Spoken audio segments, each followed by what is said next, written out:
Paz do Senhor Jesus Cristo, eu sou o irmão Rony, e esse daqui é o canal Direção Certa. Hoje vamos falar sobre esfriamento espiritual, parte 2. Hoje estamos com o nosso convidado, evangelista, irmão Ronácio. Boa noite e a paz do Senhor, irmão Ronácio.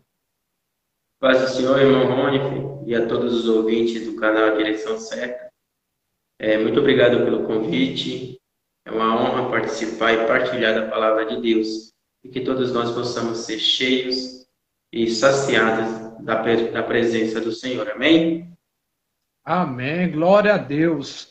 Amém. Irmão Ronácio, ontem nós estávamos aqui com um convidado, o irmão Jorge Henrique, evangelista. Ele trouxe os fundamentos, qual que foi o ponto de vista dele, o que está causando o esfriamento espiritual nas igrejas e como resolver, né? Como fazer o povo voltar a ter fervor, a voltar à oração, a voltar novamente com fogo, né? Que se está frio tem que voltar fervoroso na presença do Senhor. Então, essa daqui é a parte 2. Amém, evangelista? E nós queríamos saber qual é o seu ponto de vista, o que você enxerga, né?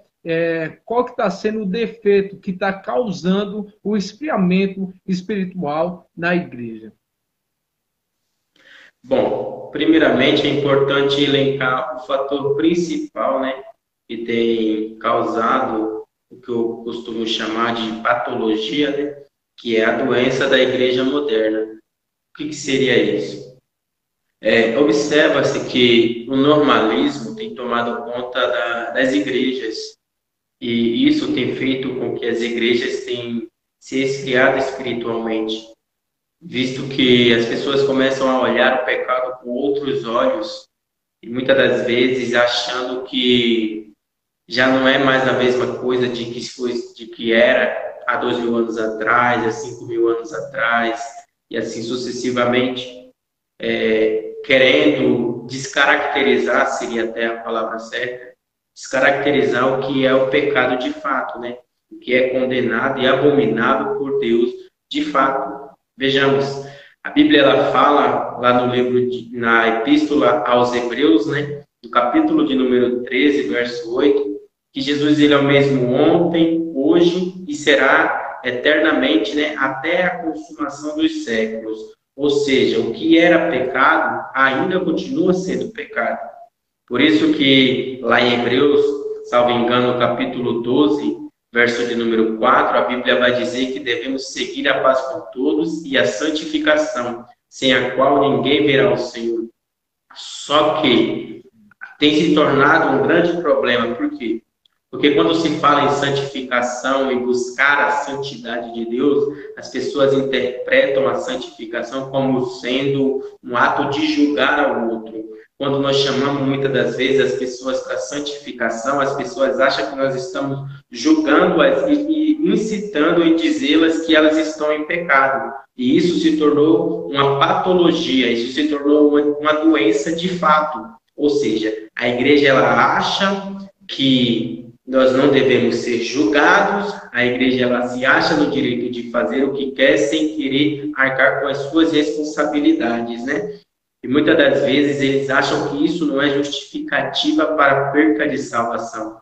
Só que a Bíblia ela fala que tem que seguir a paz e a santificação. A santificação tem que ser persistente. Jesus ele não mudou e nem mudará. Então, o que deve ser observado nesse ponto, irmão Rony? O que a igreja ela está fazendo por isso, né? Pode-se observar que se você assume a tribuna, assume a posição de pregar, de proclamar o evangelho, de você estar incumbido de trazer a mensagem de determinada denominação, algumas pessoas elas vão querer te coagir a pregar somente aquilo que vai ser agradável aos olhos delas. Porque muitas das vezes as pessoas não estão mais voltadas para as almas em si, mas sim voltadas ao que as ovelhas de fato podem oferecer para aquela igreja.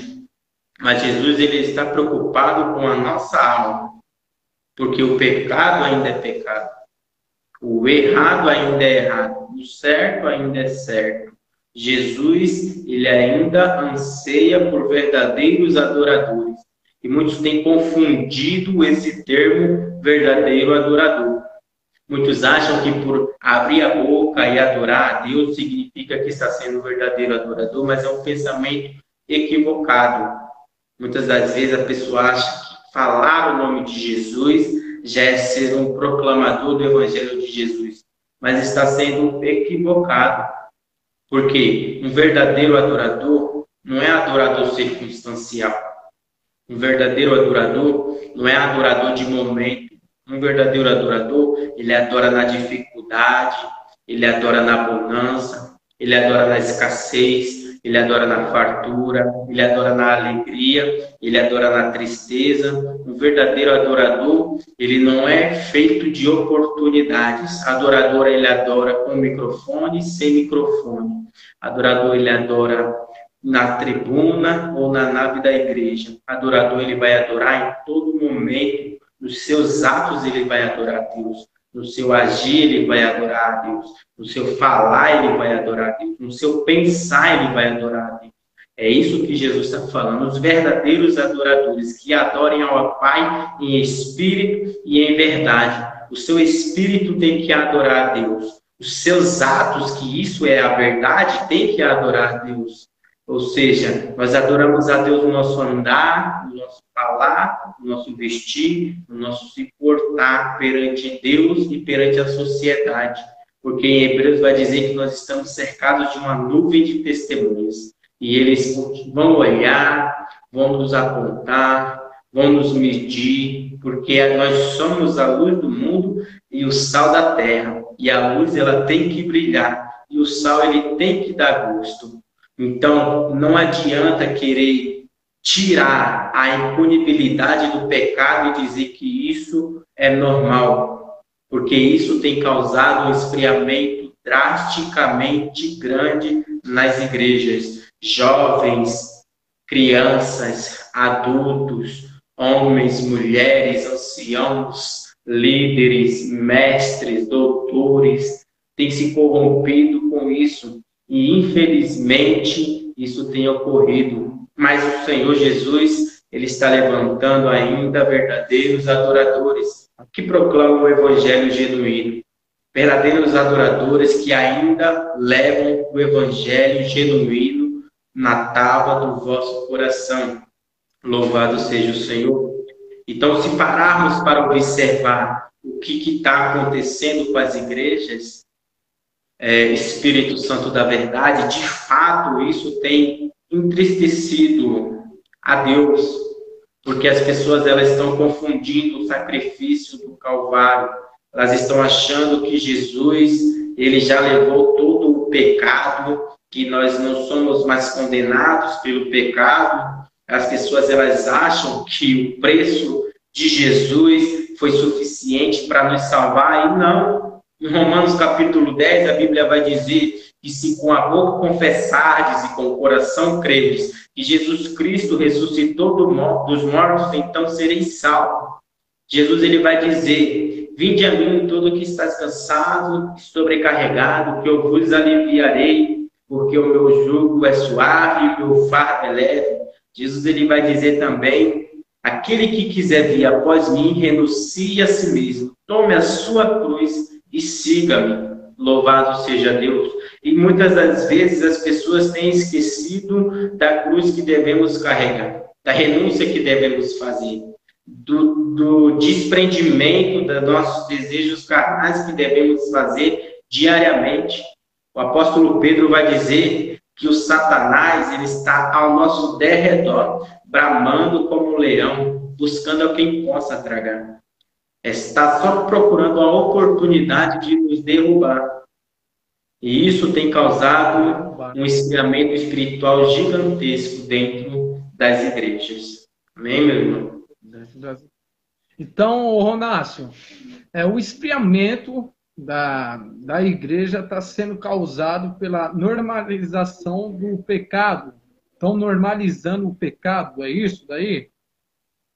Normalizando o pecado não seria muito a palavra certa, né? Seria mais ou menos, eles estão tirando a punição do pecado. você pode se separar para observar nas redes sociais, as perguntas que os seguidores fazem para os líderes espirituais é acerca do legalismo, do que pode ou não pode fazer de fato. E as perguntas corriqueiras são: é pecado beber? É pecado fumar? É pecado fazer tatuagem? As pessoas, elas não procuram saber o que fazer para estar mais próximo de Deus. Elas procuram saber até onde elas podem chegar para que não seja pecado. As pessoas estão se preocupando mais em saber o que é pecado do que, de fato, a santificação. Então, as pessoas, elas estão tirando a punibilidade do pecado, querendo dizer que o sacrifício de Jesus é suficiente para nos levar para o céu. E de fato é, porque nós somos salvos pela graça, mas ainda assim o Senhor Jesus fala que tem que ter renúncia e carregamento de cruz. Aleluia. Então, o que está causando o esfriamento é que elas até entendem o que é o pecado, mas elas não querem a punição desse pecado. Correto? Mais ou menos isso. E a mensagem está sendo egocêntrica, então. Está sendo voltado, né, ao homem. Mais ou menos o que você disse aí, né? Que os que estão subindo no púlpito estão ficando, às vezes, até constrangidos, né?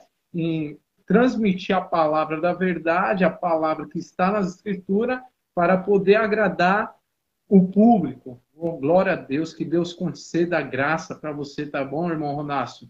Cada vez mais você possa ter essa estrutura, né? Robusta a sua fé no Senhor, a palavra que está dentro de você, dá para ver com claridade, através da transmissão, do qual você nos passa, você está enxergando qual está sendo o problema, o que está causando esse esfriamento dentro das igrejas. Irmão Ronácio, agora, para resolver esse problema, o que fazer para resolver esse problema dentro das igrejas? Você conseguiu detectar aonde que é a fonte, né, do esfriamento espiritual, e o que fazer para melhorar, irmão Ronácio, resolver o problema? Bom, para resolver o problema, bora lá. Para resolver o problema, precisamos entender a origem do problema, o que já discutimos anteriormente, né? Então, nós entendemos aqui, entramos em um consenso de que o problema a frieza espiritual, ela é causada pelo normalismo dessas atitudes pecaminosas e a descaracterização do pecado em si, né? E o que está ocasionando isso, muitas das vezes, é a falta de conhecimento. O que está faltando no povo é a falta de conhecimento. E isso não é algo novo, né? É algo que vem acontecendo há tempos, né? A igreja, ela tem sofrido por falta de conhecimento. O profeta Oséias vai dizer que o povo pereceu porque lhes faltou conhecimento. O apóstolo Pedro, ele vai dizer para crescer na graça e no conhecimento. A Bíblia, ela vai nos induzir a examinar as Escrituras, né? O apóstolo Paulo, ele vai dizer que toda palavra divinamente inspirada, ela é proveitosa para ensinar, para exortar, para consolar. Isso quando Paulo está instruindo ali o seu diácono Timóteo, né? Paulo, ele está dizendo a Timóteo que toda palavra, ela é proveitosa para ensinar. Então, a palavra de Deus, ela é viva e eficaz, né? A Bíblia vai dizer no livro de Hebreus, né, que ela é viva e eficaz e mais penetrante que uma espada de 2 gumes, porque ela faz dissensão entre ossos e medula e faz dissensão entre alma e espírito. Louvado seja o Senhor. Então, a palavra, assim como o salmista vai dizer, ela ainda é luz para o nosso caminho. A palavra, ela ainda nos traz a clareza, ela ainda nos mostra o que de fato que o Senhor Jesus espera de nós, né? Para nós podermos aprender da palavra, nós temos que nos debruçar na palavra. E muitas das vezes as pessoas têm se apoiado no conhecimento de outras pessoas. Líderes que, por muitas das vezes, por medo de perder as ovelhas, corrompem elas do evangelho genuíno e passam o evangelho massageador, né?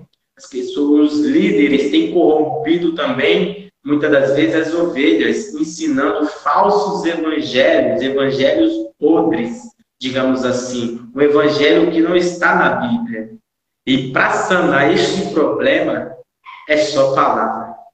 É se debruçar na palavra, é ler, é de fato examinar, é ler as Escrituras. Tudo que precisamos está nas Escrituras. Louvado seja o Senhor. A Bíblia vai dizer que a palavra do Senhor, ela dispersa, né, labaredas de fogo. Muitas das vezes as pessoas elas estão preocupadas com o fogo dentro da igreja, mas não sabem que a própria palavra dispersa labaredas de fogo, né? Louvado seja o Senhor. Por isso que o Senhor levantou grandes homens para liberar a palavra para todos, né? Porque a história vai dizer que antigamente a palavra ela era só concentrada na igreja católica. Mas aí se levantou Lutero, Savonarola, Zwinglio, louvado seja o Senhor. E a Bíblia vai dizer, e a Bíblia diz que isso tudo é para a glória do Senhor, né? Porque dele, por ele e para ele são todas as coisas. E eu creio que Deus levantou esses grandes homens para que o Evangelho fosse liberado para todos nós. E agora nós temos a palavra do Senhor ao nosso alcance e muitas das vezes não fazemos uso dela. E isso tem empobrecido o nosso espírito, a falta de ler Bíblia. De fato, ler a palavra do Senhor, a sã doutrina do Senhor. É isso, para se resolver esse grande problema, é só ler a palavra de Deus. Não se apoiar no conhecimento de outros, mas ter para si próprio o seu próprio conhecimento, a sua própria base do Evangelho de Jesus. E assim ser sadio na presença do Senhor, em constante aprendizado para com Deus. Louvado seja o Senhor. Amém? Aleluia! Que palavra, hein, Ronácio? Então tá aí, internautas. A palavra do Senhor é a solução para o esfriamento espiritual, né? O Ronácio disse, e não se apoiar no conhecimento dos outros, né? E você lê a palavra, você se dedicar à palavra do Senhor. Quantos não morreram para transmitir a palavra original, que está escrito ali na Bíblia, né? Tirar o achismo daquele povo que estava naquela época, o período de treva, né? Martinho Lutero veio, traduziu a Bíblia, traduziu para o alemão e todo mundo tomou conhecimento da palavra do Senhor, né? Alcançou a Europa e chegou até o Brasil, né? Por isso que nós temos a palavra do Senhor. E hoje nós vemos o desprezo por esta palavra, né? Muitos não querem ler, muitos não querem se dedicar à palavra, se apoiar no conhecimento dos outros, irmãos. Creio que o Ronácio falou nesse sentido, né? Não só de você ouvir, mas você acompanha o seu pastor, o seu evangelista, o seu diácono, o obreiro da casa do Senhor. Quando ele transmitir, ele tem que transmitir a palavra e ela tem que estar de acordo com a palavra do Senhor. Se tiver de acordo, fique na igreja, continue na igreja, continue em frente. Mas se não tiver de acordo, é meio perigoso para você, para mim, para todos que estiverem, porque eles estão distorcendo a palavra do Senhor. Por isso que todo cristão tem que ter conhecimento da palavra do Senhor. Irmão Ronácio, que Deus te abençoe, tá bom? Um beijão Amém. No coração, na alma, tá bom? Se despede aí dos internautas aí, Rosa. A todos, obrigado pela oportunidade. Se você chegou até aqui, que Deus te abençoe. Que Deus abençoe poderosamente a sua vida, a sua casa, a sua família. Quero liberar uma palavra profética nesta noite, neste dia, nesta tarde, no momento em que você estiver assistindo esse vídeo. Se você chegou até aqui, que o Espírito de Deus derrame sobre ti bênçãos sacudidas, transbordantes e recalcadas, e que o Espírito Santo te guarde, te proteja, não só hoje, mas eternamente. Que possamos ser cheios e cheios da plenitude de Deus. Que o Espírito Santo nos conduza e nos ensine mais e mais. Que o Espírito Santo nos encha e transborde da presença dele. Porque os dias são maus, mas a Bíblia diz que nós somos guardados por Deus. Louvado seja o Senhor. Amém. Que Deus abençoe. Em nome de Jesus. Amém. Eu tenho o costume de orar, né, Ronácio, no final, mas nessa liberação dessa palavra profética, já foi uma oração, já foi uma palavra profética, eu recebo, os internautas recebem. Tá bom, Ronácio? Fica na paz do Senhor. Até a próxima. Deus abençoe. Amém. Então é isso, galera. Parte 2 do tema esfriamento espiritual, o que está acontecendo nas igrejas. Tá bom? Se você gostou desse vídeo, se esse vídeo falou com você, compartilha, deixa o seu like, tá bom? E se inscreva no canal.